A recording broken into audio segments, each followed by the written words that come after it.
తాకట్లో ఉన్న బంగారాన్ని విడిపించి ఆ రోజున మార్కెట్ ధర కట్టి మిగిలిన డబ్బును మీకు అందిస్తుంది కొమ్మూరి గోల్డ్.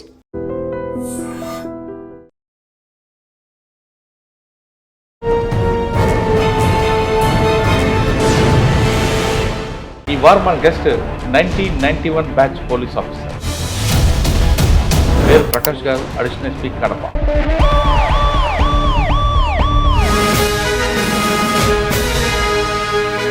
ఫస్ట్లో కడపలో మీరు చార్జ్ తీసుకున్నప్పుడు యూనిఫామ్ వేసుకుని వచ్చినప్పుడు ఏ విధంగా ఉండేది? అప్పుడు ఫ్యాక్షన్ ఏ పీక్ స్టేజ్లో ఉన్నప్పుడు మీకు బాగా గుర్తుండిపోయిన 2-3 సంగతి చెప్పి. పెదవడేం పోలీస్ స్టేషన్ అనేది స్టేట్లోనే నంబర్ 1 ఫ్యాక్షన్ పోలీస్ స్టేషన్.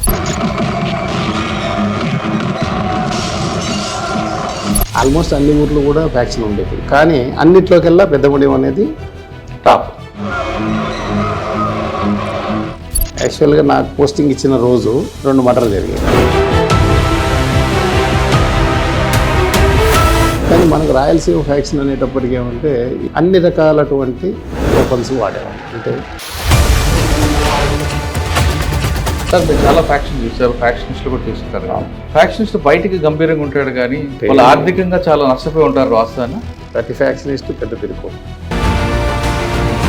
ఫ్యాక్షనిస్టులు పైకి గంభీరంగా కూడా తప్పదు, ఎందుకంటే అనుచరులకు భరోసా కల్పించాలంటే నువ్వు ధైర్యంగా ఉండాలి.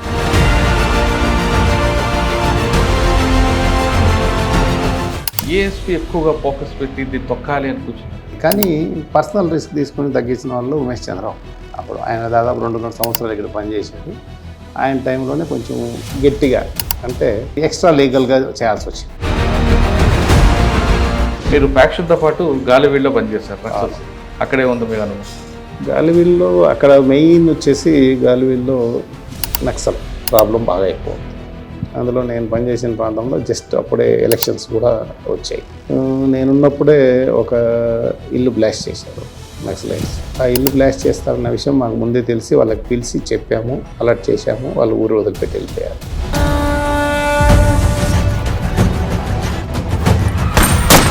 తర్వాత 2-3 ఇన్సిడెంట్స్లో మేము చెప్పాము, మీకు నక్సలైట్ల వల్ల మొక్కుతుంది, మీరు ఊరు వదిలిపెట్టిపోతే మీకు మంచిది అని చెప్పేసి. ఒకడు మాత్రం వినలేదు, వినకుండా పెద్ద తిరగబట్టాడు, చనిపోయాడు.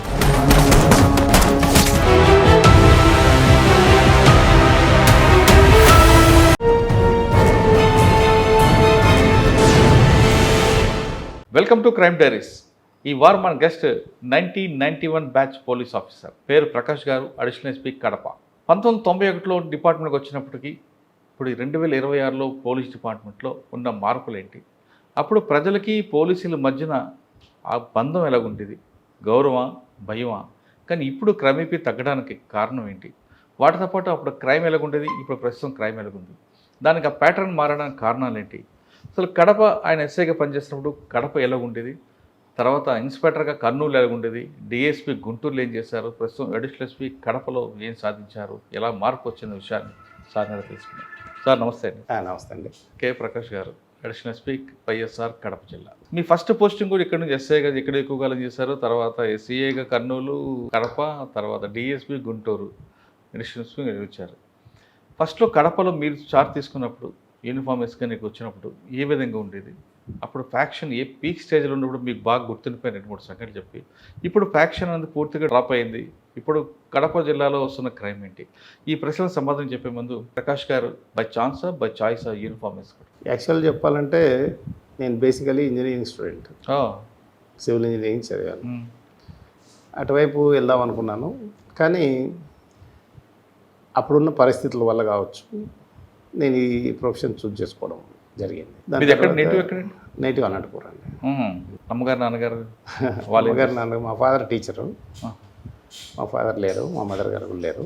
మరి ఇంజనీరింగ్ చదివి హాయిగా మంచి జాబ్కి వెళ్ళకుండా? అదే అప్పుడు ఉన్న పరిస్థితుల్లో, అంటే అనంతపురం ఎస్కే యూనివర్సిటీ కాదు, నేను బళ్ళార్లో చదివాను.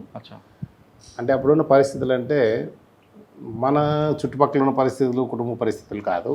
అప్పుడున్న సిచ్యుయేషన్లో, అప్పుడు నేను ఇంజనీరింగ్ చేసి బయటకు వచ్చిన కొత్తలో 86-87 ప్రాంతాల్లో గవర్నమెంట్ జాబ్స్ అనేది ఆల్మోస్ట్ నిల్.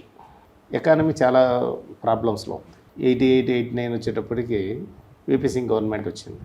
అప్పుడు బేసిక్ అడ్మినిస్ట్రేషన్ జరగడమే చాలా కష్టంగా ఉన్నట్టు పరిస్థితి. ప్రైవేట్ ప్రాజెక్ట్స్ కావచ్చు, గవర్నమెంట్ ప్రాజెక్ట్స్ కావచ్చు, ఏవి కూడా పెద్దగా లేవు. రిక్రూట్మెంట్ కూడా కొన్ని స్టేట్స్లోనే జరుగుతూ ఉంది, మిగతా అన్ని స్టేట్స్లో కూడా పెద్దగా లేదు. ఆ పరిస్థితుల్లో మనము ఈ జాబ్ చూస్ చేసుకోవడం జరిగింది. అంటే మీరు మండల కమిషన్ అంతా చూసారు? మండల కమిషన్ గొడవల దగ్గర నుంచి అన్నీ చూసాము. అప్పుడు పరిస్థితి ఎలా ఉందంటే ఈ రిజర్వేషన్ రావడం ఒకటి, మండల్ కమిషన్ రికమెండేషన్స్, దాని తర్వాత గవర్నమెంట్ దగ్గర బడ్జెట్ లేకపోవడము, రిక్రూట్మెంట్ అనేది ఆల్మోస్ట్ లేకపోవడము, ఇదంతా చాలా కొన్ని పరిస్థితులు బాగలేవు.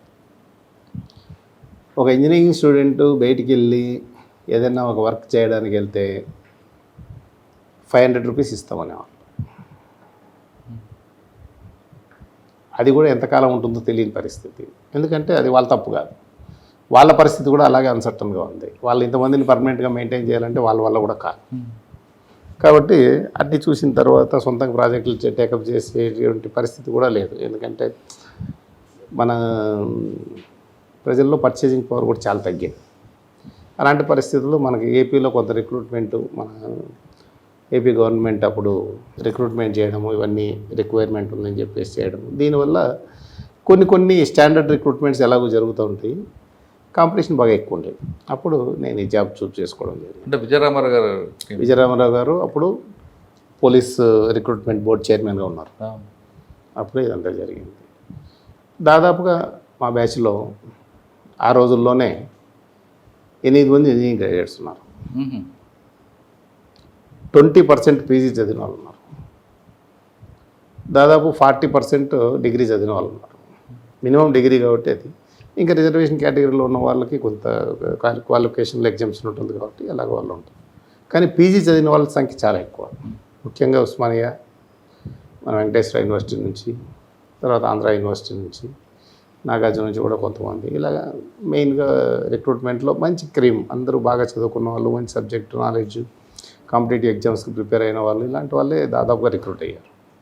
కాబట్టి మాకు ఆ బ్యాచ్లో ఎక్స్పోజర్ కూడా బాగుంది, అండర్స్టాండింగ్ కానీ, లేకపోతే అండర్స్టాండింగ్ కెపాసిటీ కూడా బాగుండేది. అందులో ఇంకోటి ఏమంటే మనము అప్పుడప్పుడే టెక్నికల్ రెవల్యూషన్ వస్తూ ఉంది కాబట్టి మనం పాత తరం చూసాము, కొత్త తరం చూసాము, రెండింటికి మనకు రిలేషన్ ఉంది కాబట్టి, అంటే మనం carry forwarding the old tradition కాబట్టి మనకు ట్రైనింగ్ కానీ ఇవన్నీ కూడా పెద్ద ఇబ్బంది కాదు. ఇప్పుడు ట్రైనింగ్ కూడా అంత ఫిజికల్ కాంపిటెన్సీ లేదు. అంటే అప్పుడు అనంతపూర్ ట్రైనింగ్ మీరు? మేము హైదరాబాద్ ట్రైనింగ్ ఫస్ట్ పోస్టింగ్ ఇక్కడే కడపలో పెద్ద మడియం. ఓకే. కడప అనగానే అప్పటికే ఫ్యాక్షన్తో ఉంది, అప్పటికే బ్యాగ్ ఆఫ్ ఫ్యాక్షన్ ఉంది. ఇంకొకటి ఏమంటే పెద్దమడియం పోలీస్ స్టేషన్ అనేది స్టేట్లోనే నెంబర్ 1 ఫ్యాక్షన్ పోలీస్ స్టేషన్. ఎవరు ఎస్పీ ఎవరు మీకు ఫస్ట్ ఎస్పీ? అప్పుడు ఫస్ట్ ఠాగూర్ గారు ఉండేవాళ్ళు, రిటైర్ అయ్యారు డీజీగా, ఆయన ఆ పోస్టింగ్ ఇచ్చారు పెద్దమడియం. ఆల్మోస్ట్ అన్ని ఊర్లు కూడా ఫ్యాక్షన్ ఉండేది, కానీ అన్నిట్లోకెల్లా పెద్దమడియం అనేది టాప్. యాక్చువల్గా నాకు పోస్టింగ్ ఇచ్చిన రోజు 2 మర్డర్లు జరిగాయి. మీకు ఇన్విటేషన్ వచ్చింది? పోస్టింగ్ ఇచ్చిన రోజు, అడ్రస్ వచ్చిన రోజు, of course invitation, double murder జరిగింది. ఫ్యాక్షన్ అనగానే కత్తులు నరుకోవడం కాదు, నాటు బాంబులు వేయడం, పరిగెట్టడం. అప్పుడు ఫ్యాక్షన్ అనేది అన్ని చోట్ల ఉంటుంది, చాలా చోట్ల ఉండేది ఒకప్పుడు. ఫర్ ఎగ్జాంపుల్ అనంతపూర్లో ఉండేది, కడపలో ఉండేది, కర్నూలు ఉండేది, ప్రకాశం జిల్లాలో ఉండేది, పల్నాడులో ఉండేది, అన్ని చోట్ల ఉండేది. కానీ ఒక్కో చోట ఒక్కొక్క ఎంబో. కానీ మనకు రాయలసీమ ఫ్యాక్షన్ అనేటప్పటికీ ఏమంటే ఈ సినిమాల్లో హైలైట్ చేసిన దాని ప్రకారంగా కావచ్చు, లేకపోతే ఇక్కడ జరిగే ఇన్సిడెంట్స్ వల్ల కావచ్చు, అన్ని రకాలటువంటి వెపన్స్ వాడేవాళ్ళు. అంటే ఒక రకం అఫెన్స్కి వేటకొడవళ్ళు, కత్తులు, ఇవి ఎక్కువ వాడేవాళ్ళు. సెకండ్ లెవెల్ బాంబులు వాడేవాళ్ళు, ఇక్కడ బాంబులు లోకల్గా తయారు చేసేవాళ్ళు, బాంబులు వాడేవాళ్ళు. ఫస్ట్ బాంబుల వల్ల జనరల్గా చనిపోయే వాళ్ళ సంఖ్య తక్కువ, బాంబులు ఆపరేట్ చేసే వాళ్ళకి ఇంజరీస్ ఎక్కువ. బాంబులు ఎందుకు వాడతారంటే ఎక్కువ మంది గుమిగూడకుండా జనాల్ని స్కేర్ చేయడానికి బాంబులు వాడతారు. అల్టిమేట్గా కత్తులతోనే నరుక్కుండేవాళ్ళు. కాకపోతే అప్పుడు ఎలా ఉండేది ఫ్యాక్షన్ అంటే, అప్పుడున్న సామాజిక పరిస్థితుల్లో ప్రజలకి ఉన్న ఏకైక సోర్స్ ఆఫ్ ఇన్కమ్ వచ్చేసి అగ్రికల్చర్, వేరే ఇన్కమ్ సోర్స్ ఉండేది కాదు. కాబట్టి అగ్రికల్చర్ సోర్స్ ఆఫ్ ఇన్కమ్ ఉన్నప్పుడు ఏమంటే ల్యాండ్కి వాల్యూ ఎక్కువ. ల్యాండ్కి వాల్యూ ఎక్కువ ఉన్నప్పుడు ఈ ల్యాండ్ డిస్ప్యూట్స్ ఇవన్నీ కూడా అన్నదమ్ముల మధ్య కానివచ్చు, లేకపోతే ఊర్లో ముఖ్యంగా ఈ టెంపుల్ ల్యాండ్స్ గురించి ఈ గొడవలు ఎక్కువ మొదలయ్యాయి. టెంపుల్ ల్యాండ్స్ కొన్ని ఊర్లలో 100 ఎకరాల నుంచి 1000 ఎకరాల దాకా ఉండేది. ఇప్పుడు ఆ 100 ఎకరాలు కావచ్చు, 1000 ఎకరాల వరకు కావచ్చు, అది ఎవరి అధీనంలో ఉంటే ఆటోమేటిక్గా విల్ బికమ్ రిచ్. అంటే ఇది ఎకనామిక్స్ ఉంది. అంటే ఆ భూముల కోసం సార్ గ్రామాల్లో ఆధిపత్య పోరు కోసం ఉంటుంది. సర్టన్లీ గ్రామాల్లో ఆధిపత్యం అనేది 2 రకాలుగా ఉంటుంది. ఒకటి ఫర్ పవర్, ఒకటి ఫర్ ఇన్కమ్. పవర్ అంటే sarpanch election, MPTC election, ZPTC. అప్పుడు జెడ్పీటీసీ ఎంపీటీసీ లేవు కదా, సర్పంచ్ ఎలక్షన్స్. రెండోది ఈ ల్యాండ్స్ గురించి. మీరు తీసుకున్న ఛార్జ్ వెంటనే డబుల్ మర్డర్ అంటున్నారు. తీసుకున్న వెంటనే ఛార్జ్ కదా, డబుల్ మర్డర్ జరిగిన వెంటనే నాకు ఛార్జింగ్ పోస్టింగ్ ఇచ్చారు. అవునా? సరే వెళ్ళాము, అదంతా చూసాము. అప్పుడు శివారెడ్డి గారు ఉన్నారు. సరే ఏ కారణాలతో అయితేనేమి అది ఇంతకుముందు ఉన్న ప్రీవియస్ కొన్ని దీనికి కంటిన్యూషన్గా ఇన్సిడెంట్ జరిగిన తర్వాత మనం గట్టిగా వార్నింగ్ ఇచ్చాము. తర్వాత అదంతా అయిపోయింది. కానీ నేను 1 ఇయరే చేసిన, అక్కడ ఎక్కువ రోజులు చేయలేదు. 1 ఇయర్లో ఒక మర్డర్ కూడా జరగలేదు.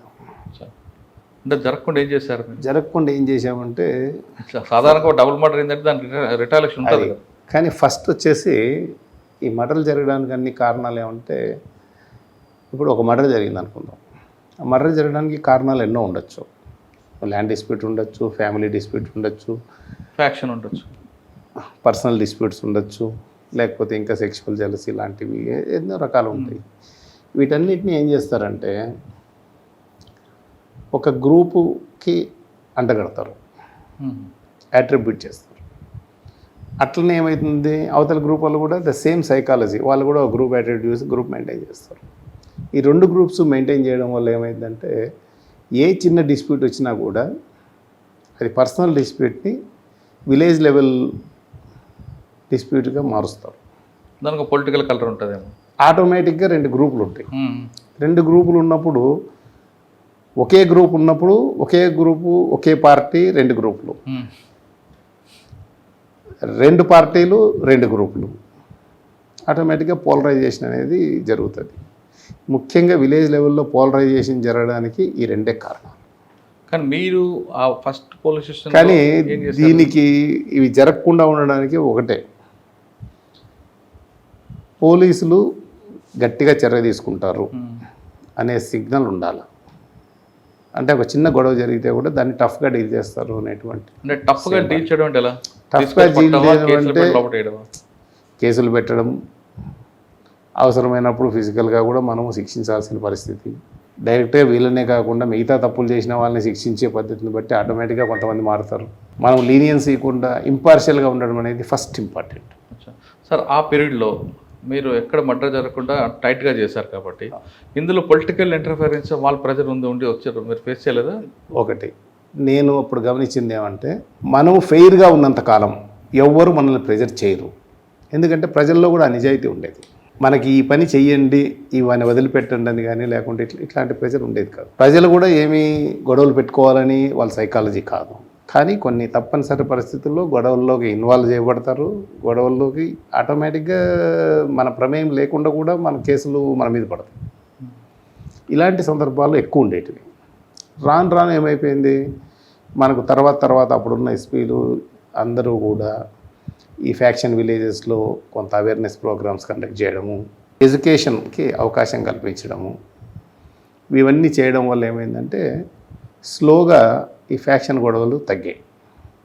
ఎప్పుడైతే 90 ఆ ప్రాంతాల్లో, అంటే అంతకుముందు జనరేషన్ ఎవరైతే చదువుకోలేదో వాళ్ళ పిల్లలు చదువుకోవడం వల్ల మనకు కొంత మార్పు వచ్చింది. అంటే కరెక్ట్గా చెప్పాలంటే విలేజెస్ నుంచి ఈ గొడవలకు భయపడి ఎవడైతే టౌన్స్కి మైగ్రేషన్ ఉందో, ఏ ఊరు నుంచి అయితే ఎక్కువ మైగ్రేషన్ ఉందో ఆ ఊర్లలో అంతా కూడా ఫ్యాక్షన్ తగ్గింది. ఇది మనం నోట్ చేసుకోవాల్సిన పాయింట్. ఇది ఎందుకు మైగ్రేట్ అయ్యారు, వాళ్ళు రియలైజ్ అయ్యారు, మేము ఇలా బతుకుతున్నాము, ఈ గొడవలు ఇవన్నీ ఎందుకు, మా పిల్లలు చదువుకోవాలి అనేటువంటి ఉద్దేశంతో వాళ్ళు ఊరు ఇడిచిపెట్టి వచ్చారు. కానీ అంతకుముందు ఏమయ్యేదంటే ఊరు ఇడిచిపెడితే మేము బతకలేము అనేటువంటి కాన్సెప్ట్ ఉండేది. కానీ అలా మైగ్రేషన్ స్టార్ట్ అయిన తర్వాత విలేజెస్లో ఫ్యాక్షన్ తగ్గింది. బాగా గమనిస్తే మనకు కర్నూలు, నంద్యాల, ప్రొద్దుటూరు, అనంతపూరు, ఈ ఊర్లన్నీ కూడా బాగా డెవలప్ అయ్యాయి. అంటే పాపులేషన్ పెరిగింది, ఎందుకంటే ఇవన్నీ ఎడ్యుకేషన్ హబ్స్ కాబట్టి. ఎస్ఐగా ఎక్కడెక్కడ చేశారు మీరు? ఎస్ఐగా మనం పెద్దమూడెం చేసాము, తర్వాత సింహాద్రిపురం చేసాము, దువ్వూరు చేసాము, దువ్వూరు తర్వాత మళ్ళీ పెద్దమూడెం చేసాము రెండోసారి పెద్దమూడెం చేసాము, తర్వాత మళ్ళీ పులివెందులు చేసాము, పులివెందుల తర్వాత మళ్ళీ గాలివీడు చేసాము, నక్సలైట్ ఏరియా. గాలివీడు తర్వాత కడప ట్రాఫిక్ చేసాము, కడప ట్రాఫిక్ తర్వాత మళ్ళీ ప్రమోషన్ ఇచ్చారు. ఓకే, ప్రమోషన్ ముందు అంటే అది ఓకే, పులివెందులు చేశారు, సింహాద్రిపురం. ఇప్పుడు ఒకటేమంటే మనకు Jammalamadugu constituency, Kamalapuram constituency, Proddatur constituency, Pulivendula constituency, ఇవన్నీ దాదాపు ఒకటే టైప్ కల్చర్. అంటే ఎందుకు ఒకే టైప్ కల్చర్ అంటే అక్కడ ఉన్న సోర్స్ ఆఫ్ లైవ్లీహుడ్ ఒకటే, ఒకే రకమైన పంటలు, ఒకే రకమైన లివింగ్ స్టైల్ అంతా ఉంది కాబట్టి సేమ్ ఒకే రకంగా ఉంటుంది. కానీ మీరు చూసిన అన్ని ప్రాంతాల్లో బాగా టఫ్ వచ్చిన ప్రాబ్లం ఎక్కడ ఏరియా? నాకైతే పెద్దగా టఫ్ అని ఏం అనిపించలేదు, అన్ని చోట్ల. సింహాద్రిపురంలో ఏం జరిగిందండి? సింహాద్రిపురంలో కూడా ఏం జరగలేదు, అక్కడ కూడా ఫ్యాక్షన్ ఉండేది, బాగా గొడవలు జరిగేటివి, అన్నీ రొటీన్గా ఉండేటివి. పబ్లిక్ మీకు బాగా సపోర్ట్ చేశారు, బాగా సపోర్ట్ చేశారు. అంటే పబ్లిక్ సపోర్ట్ చేశారంటే మనం చేసింది తప్పు కాదు కానీ అర్థం కాదు. ఎప్పుడు కూడా ఒకటేనండి. నేను ఫస్ట్ ఎస్ఐగా పనిచేసినప్పుడు అప్పుడు నాకు మా సీనియర్స్ కానీ లేకపోతే మన దగ్గర ఉన్న సీనియర్ హెడ్ కానిస్టేబుల్స్ వాళ్ళు చెప్పింది ఏమంటే, మనం ఎవరి పట్ల అంటే ఏ గ్రూపు వైపు కానీ ఏ పొలిటికల్ లీడర్ వైపు కానీ మొగ్గు చూపకుండా మనం ఫెయిర్గా చేస్తే మనల్ని అందరూ గౌరవిస్తారని వాళ్ళు మాకు బాగా చెప్పారు. మేము అదే పాటించాం. సార్, మీరు పనిచేస్తున్న అన్ని ప్రాంతాల్లో మీరు చెప్పారు ఆ మెడిసిన్ ఎలా ఉందో వాడుతున్నారు, అది తీసుకొచ్చారు. కానీ ఫస్ట్ పోస్టింగ్లో డబుల్ మర్డర్ అయ్యాక వెళ్ళారు, కానీ మిగతా ఎస్పెక్టర్ అయ్యే వరకు ఎన్ని జరుగుంటాయండి మర్డర్లు? అక్కడితో అయిపోయిందా? ఇప్పుడు నేను ఫస్ట్ పోస్టింగ్లో ఉన్నప్పుడు ఏం మర్డర్ జరగలేదు, తర్వాత రెండో పోస్టింగ్లో ఉన్నప్పుడు ఒక 2-3 జరిగాయి. కానీ అవి చిన్న చిన్న సొంత విషయాల్లో జరిగాయి. ఫ్యాక్షన్ విలేజ్కి సంబంధించి సెన్సేషన్ మర్డర్ అయితే ఎక్కడ జరగలేదు. అంటే మొత్తం ఎస్ఐ సర్వీస్లో ఎక్కడ కూడా జరగలేదు? ఎస్ఐ సర్వీస్లో ఎక్కడ కూడా సెన్సేషన్ జరగలేదు. కానీ ఒక్కసారి మాత్రం ఏం జరిగిందంటే అది ఫ్యాక్షన్ విలేజ్కి సంబంధించి జరిగింది. ఎక్కడ? ఏ పోలీస్ స్టేషన్? అది కూడా సింహాద్రిపురం పోలీస్ స్టేషన్లోనే జరిగింది. కాకపోతే మేము టైమ్లీ ఇంటర్వెన్షన్ వల్ల ఇంకా ఫర్దర్గా ఏం జరగకుండా మేము ఆపగలిగాం. కానీ మీరు పనిచేసిన పోలీస్ స్టేషన్లో ఏ పోలీస్ స్టేషన్ సార్ ఇంత ప్యానిక్ అయిన మర్డర్ చూడలేదురా బాబు అన్నది ఏమైనా చూసారా? లేదండి, అంత ప్యానిక్ అయినట్టు మర్డర్ అలాంటివి జరగలేదు. అంటే రావడం, నరుక్కోవడం, వెళ్ళిపోవడం అంతేనా? లేదు, అలా కూడా జరగలేదు. అన్నీ ఒక చిన్న చిన్న కారణాలతో జరిగిన మర్డర్స్. కానీ మీ దగ్గరికి వచ్చి సార్ నన్ను చంపడానికి ప్రయత్నం చేస్తున్నారని చెప్పిన తర్వాత చనిపోయిన వ్యక్తులు ఎవరు ఉన్నారా? లేదు. కానీ నా దగ్గరికి వచ్చి సార్ నాకు ప్రాణాపాయం ఉంది కొన్ని సందర్భాల్లో అని చెప్తే మనం పిలిచి గట్టిగా వార్నింగ్ ఇచ్చి వాళ్ళకి టైం సరిగ్గా ఇన్ఫర్మేషన్ అందజేయడం వల్ల చాలా మర్డర్లు అవాయిడ్ చేయగలిగాం. అయితే ఒకటి మనం గుర్తుంచుకోవాల్సింది ఏమంటే, ఒక గ్రూప్ మీద మనము నిఘా ఉంది వీళ్ళ యాక్టివిటీస్ మీద అంటే ఆటోమేటిక్గా మనం ఉన్నంత కాలము అది జరగదు. మనం ఉన్నంత వరకు అంటే మనం వాళ్ళ మీద నిఘా పెట్టాము అని వాళ్ళకి ఏమాత్రం డౌట్ వచ్చినా మనం ఉన్నంత వరకు వాళ్ళ యాక్టివిటీ చేయరు. మీరు చేస్తారు. ఇది ఇస్ క్వైట్ కామన్. సార్, మనుషులకి చంపడానికి వస్తే మీరు వాళ్ళు నిఘా పెడతారు, వాళ్ళని వార్నింగ్ ఇస్తారు, చంపరు. కానీ ఫ్యాక్షన్లో ఇంకొక మార్గం ఉంటుంది. అంటే ఇంకొక మోడ్ ఏంటంటే ఆస్తులు తగలబెట్టడం, గుడిసెలు తగలబెట్టడం, చీనీ తోటలు నరికేయడం. ఇది యాక్చువల్గా అయితే గతంలో లేదండి. ఇది అంటే ఇప్పుడు 91 కంటే ముందు అంతగా లేదు. ఈ ఆస్తులు తగలబెట్టడం అనేటువంటి కాన్సెప్ట్ ఎక్కడ వచ్చిందంటే, ఫస్ట్ అనంతపూర్ డిస్టిక్లో ఫ్యాక్షన్ జరిగినప్పుడు ఎల్లనూరు అనే ఒక మండలం ఉంది. అది నేను సింహాద్రిపురంలో పనిచేసేటప్పుడు దాని పక్కనే ఉంటుంది, బార్డరింగ్ మండలం. అక్కడ ఈ పొలిటికల్లీ మోటివేటెడ్ గ్రూప్స్ మధ్య ఒకే ఊర్లోనే ఆ గ్రూప్స్ మధ్య గొడవలు జరిగాయి. ఆ గొడవలు జరిగినప్పుడు ఫస్ట్ టైం ఈ చీనీ తోటలు నరకడము, తర్వాత ఈ అరటి తోటలు లేవు అక్కడ, చీనీ తోటలు, మామిడి తోటలు, తర్వాత ఈ బోర్లు డ్యామేజ్ చేయడము, ఇల్లు డ్యామేజ్ చేయడము, ఇవన్నీ కూడా జరిగాయి. అది ఒక క్లాసికల్ ఎగ్జాంపుల్ అని చెప్పొచ్చు. ఎందుకంటే ఆ విలేజ్ వెన్నపూసపల్లి అని ఒక విలేజ్, అది చాలా సెన్సేషన్ అయింది స్టేట్లోనే అప్పట్లో. దానికి బందోబస్తు కూడా చాలా హ్యూజ్ లెవెల్లో పెట్టి డిస్ట్రిక్ట్ ఎస్పీ డైరెక్ట్గా మానిటర్ చేయాల్సిన పరిస్థితి ఉండేది. అంటే అంత ఇది జరిగేది. కానీ సబ్సిక్వెంట్గా మనం గమనించాల్సింది ఏమంటే, అంతగా డ్యామేజ్ చేసుకొని అంతగా ఇచ్చేసిన వాళ్ళు కూడా ఒక 7-8 సంవత్సరాల తర్వాత కాంప్రమైజ్ అయ్యి కేసులన్నీ కొట్టేయించుకొని ప్రశాంతంగా గడుపుతున్నారు. మంచిదే కదా. మంచిదే. అంటే దీన్ని బట్టి మనం నేర్చుకోవాల్సింది ఏంటి, నువ్వు ఎన్ని పగలు పెట్టుకున్నా ఎన్ని గొడవలు చేసినా ఏం చేసినా పీస్ఫుల్ లివింగ్కి మించింది లేదు. లేదు సార్. మీరు చాలా ఫ్యాక్షన్ చూసారు, ఫ్యాక్షనిస్టులు కూడా చూస్తుంటారు కదా. ఫ్యాక్షనిస్ట్ బయటికి గంభీరంగా ఉంటాడు కానీ ఒకటి వాళ్ళు ఆర్థికంగా చాలా నష్టపోయి ఉంటారు వాస్తవేనా? ఇప్పుడు ఒకటి ఫ్యాక్షనిస్టులు పైకి గంభీరంగా ఉండక తప్పదు. ఎందుకంటే అనుచరులకు భరోసా కల్పించాలంటే నువ్వు ధైర్యంగా ఉండాలి. కానీ ప్రతి ఫ్యాక్షనిస్టు పెద్ద పిరికివాడు. రెండోది అనుచరులకు సంబంధించిన అన్ని వ్యవహారాలు వీళ్ళే చూడాలి లీడర్స్. ఎప్పుడు నువ్వు చూడడం మానేస్తే నీకు అనుచరుల సంఖ్య తగ్గిపోతుంది. అనుచరుల సంఖ్య తగ్గిపోతే నీకు ఎవడు ఊర్లో భయపడ్డాడు. కాబట్టి వీటన్నిటి ఖర్చు భరించాలంటే ఫ్యాక్షనిస్ట్ భరించాల్సిందే. వాడికి వేరే source of income other than agriculture లేకపోతే సర్వైవ్ కాలేడు. ఈ రీజన్ మీదనే ఫ్యాక్షన్ తగ్గడానికి ఒక కారణం. కానీ ఆ రీజన్ మీరు అంటున్నారు, కానీ కొంతమంది ఏ ఆస్తులు లేకపోతే కాంట్రాక్టులు బెదిరించడం ఒకటి ఆల్టర్నేట్ సోర్స్ ఆఫ్ ఇన్కమ్ చూసుకుంటున్నారు. అది ఎంతమందికి పాసిబుల్? Few limited members. అంటే ప్రతి విలేజ్లో కూడా ఇది సాధ్యం కాదు. ఒక మండల్ లెవెల్లో లేకుంటే ఒక తాలూకా లెవెల్లో, తాలూకాలో ఒక ఎమ్మెల్యే అంటే ఒక తాలూకా కాన్స్టిట్యున్సీలో ఒక 7-8 మందికో 10 మందికో అవకాశం ఉంటుంది. కానీ ఆ 10 మంది కూడా ఫ్యాక్షనిస్టులు కాదు. దాంట్లో 3-4 ఫ్యాక్షనిస్టులు ఉంటారు. కానీ ఫ్యాక్షన్ పెట్టుకుంటే ఒక్కసారి డబ్బు సంపాదించిన తర్వాత ఎవడు కూడా ఫ్యాక్షన్ జోలికి పోరు. ఎందుకంటే ఫ్యాక్షన్ జోలికి పోతే ఉన్న డబ్బు పోద్ది. పోయిన తర్వాత మళ్ళీ సంపాదించుకోవడానికి వాడి జీవితకాలం పడుతుంది. ఈ సత్యం అందరికీ తెలుసు. అందుకే ఎవరు డైరెక్ట్గా ఇన్వాల్వ్మెంట్ కాదు. పైకి తెల్ల చొక్కా తెల్ల పంచి కట్టుకుని లోపల మాత్రం చిరిగిపోయిన పనే ఉంటుందేమో. అంతే.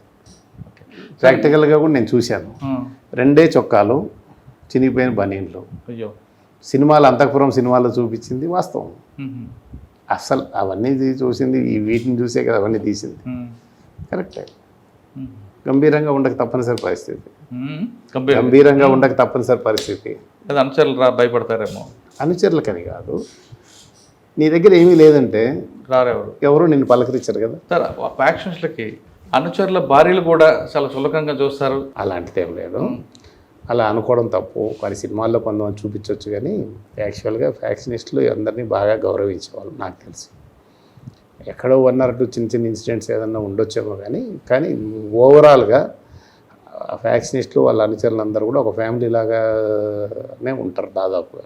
ఏ అవసరం వచ్చినా ఏ ఇబ్బంది వచ్చినా కూడా ఫైనాన్షియల్గా కానీ లేకుంటే ఇంకో రకం కానీ ఆదుకుండేవాళ్ళు. మీరు చూసిన మొత్తం సర్వీస్లో ఎస్ఐ వరకు చాలామంది ఎస్పీలు పనిచేస్తుంటారు. మీరు ఆయన ఎస్పీల దగ్గర మీరు ఏ ఎస్పీ ఎక్కువగా ఫోకస్ పెట్టి దీన్ని తొక్కాలి అని కూర్చున్నారు? అంటే ఒకటి అందరూ ఒక్కొక్క పరిశ్రమ అందరూ ఒకవేళ చేయలేము. అందరూ ఫ్యాక్షన్ తగ్గించాలని ఆబ్జెక్టివ్ ఆబ్జెక్టివ్ ఉంటుంది. కానీ పర్సనల్ రిస్క్ తీసుకుని తగ్గించిన వాళ్ళు ఉమేష్ చంద్ర ఒకరు. సూపర్. అప్పుడు ఆయన దాదాపు 2.5 సంవత్సరాలు ఇక్కడ పనిచేశాడు. ఆయన టైంలోనే కొంచెం గట్టిగా అంటే ఎక్స్ట్రా లీగల్గా చేయాల్సి వచ్చింది.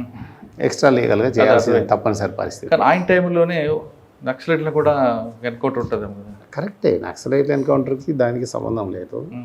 ఇప్పుడు అనంతపూర్ డిస్టిక్లో ఫ్యాక్షనిస్టులు నక్సలైట్లు అందరూ కంబైన్డ్గా ఉంటారు. కడప జిల్లాలో అలాంటిది లేదు. ఫ్యాక్షనిజం వేరు, నక్సలిజం వేరు.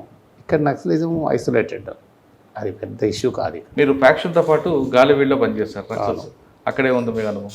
గాలివీల్లో అక్కడ మెయిన్ వచ్చేసి గాలివీల్లో నక్సల్ ప్రాబ్లం బాగా ఎక్కువ ఉంది.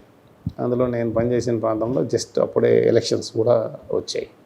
నేనున్నప్పుడే ఒక ఇల్లు బ్లాస్ట్ చేశారు నక్సలైట్స్. ఆ ఇల్లు బ్లాస్ట్ చేస్తారన్న విషయం మాకు ముందే తెలిసి వాళ్ళకి పిలిచి చెప్పాము, అలర్ట్ చేశాము. వాళ్ళు ఊరు వదిలిపెట్టి వెళ్ళిపోయారు. సో మేము వాళ్ళని సేవ్ చేసాము. ఇల్లు బ్లాస్ట్ ఆపలేకపోవచ్చు కానీ ప్రాణం సేవ్ చేసాం. అంతవరకు ఓకే. తర్వాత 2-3 ఇన్సిడెంట్స్లో మేము చెప్పాము, మీకు నక్సలైట్ల వల్ల ముప్పు ఉంది, మీరు ఊరు వదిలిపెట్టిపోతే మీకు మంచిది అని చెప్పేసి. కొంతమంది ఒకడు మాత్రం వినలేదు. వినకుండా పెద్ద తిరగబడ్డాడు, చంపారు. నేను చెప్పిన 24 hours చంపారు. అయ్యో. ఇట్లా కొన్ని సమాచారాలు మేము చెప్పినా కూడా కొంతమంది రియాక్ట్ అవ్వం. సార్ మీరు ఫ్యాక్షన్స్ని చూసారు, నక్సలైట్ని చూసారు.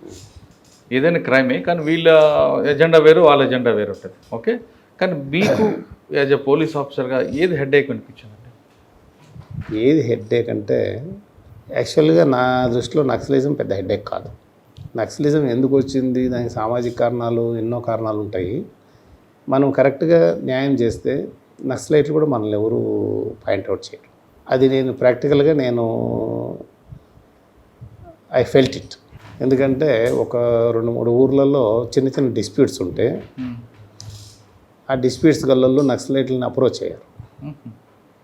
అప్రోచ్ అయితే నాకు కొంతమంది అజ్ఞాత వ్యక్తులు ఫోన్ చేసి, సరే ఈ విషయం మా దాకా వచ్చింది, మీరు వెళ్ళి సాల్వ్ చేయండి, మేము రావడం ఎందుకు అన్నారంటే మీరు అర్థం చేసుకోండి. అంటే వాళ్ళ కూడా మీకు ఇన్ఫార్మర్స్ ఉన్నారా నక్సలైట్లో కూడా? ఇన్ఫార్మేట్స్ కాదు, నమ్మకం ఉంది మన మీద. అదే అభిమానులు ఉన్నారా? అది నిజంగా అది నేను చాలా గొప్పగా ఫీల్ అయ్యాను. ఓకే సార్, ఎస్ఐ సిఏగా ప్రమోషన్ వచ్చింది. సిఏగా ఎక్కడెక్కడ పనిచేశారు? సిఏగా ఫస్ట్ నంద్యాల పనిచేసాము, రాయచోటి పనిచేసాము, తర్వాత మంత్రాలయం పనిచేసాము. తర్వాత మంత్రాలయం ఇంకా అంతే 3 పోస్టులు. ఈ 3 పోస్టులో మీకు ఎక్స్పీరియన్స్ ఏముంది? ఒక్కొక్క దాంట్లో ఒక్కొక్కటి చెప్పండి. ఇప్పుడు నంద్యాల అది డిఫరెంట్. నంద్యాల అంతా ఒక కమర్షియల్ జోన్. అది ఇప్పుడు నేను అన్నానే, నంద్యాల, అనంతపూరు, ఈ పొద్దుటూరు ఇవన్నీ డెవలప్ అయ్యాయి. నంద్యాల డెవలప్ కావడానికి చుట్టుపక్కల గ్రామాల్లో ఉన్న ఫ్యాక్షనే కారణం. అంటే ఆలగడ్డ, కోయిలకుంట్ల, కొలిమిగుండ్ల, ఈ చుట్టుపక్కల ఉన్న వాళ్ళందరూ కూడా ఫ్యాక్షన్ వద్దనుకొని నంద్యాలకు వచ్చి సెటిల్ అయ్యి వాళ్ళ పనులు చేసుకుంటూ వాళ్ళ పిల్లల్ని చదివించుకుంటూ ఆ ఊరుకు బాగా డెవలప్ అవ్వడానికి చాలా ఇది. నంద్యాలలో ఎప్పుడు ఏ గొడవలు ఉండవు, అస్సలు ఏ గొడవలు. ఆలగడ్డలో ఉంటాయి. ఆలగడ్డలో ఫ్యాక్షన్ ఉంటుంది. ఆలగడ్డ వాళ్ళంతా నంద్యాలలో సెటిల్ అవుతారు వద్దనుకున్న వాళ్ళు. అట్లా నంద్యాల అభివృద్ధికి ఒక రకంగా వీళ్ళే అందరూ కారణం.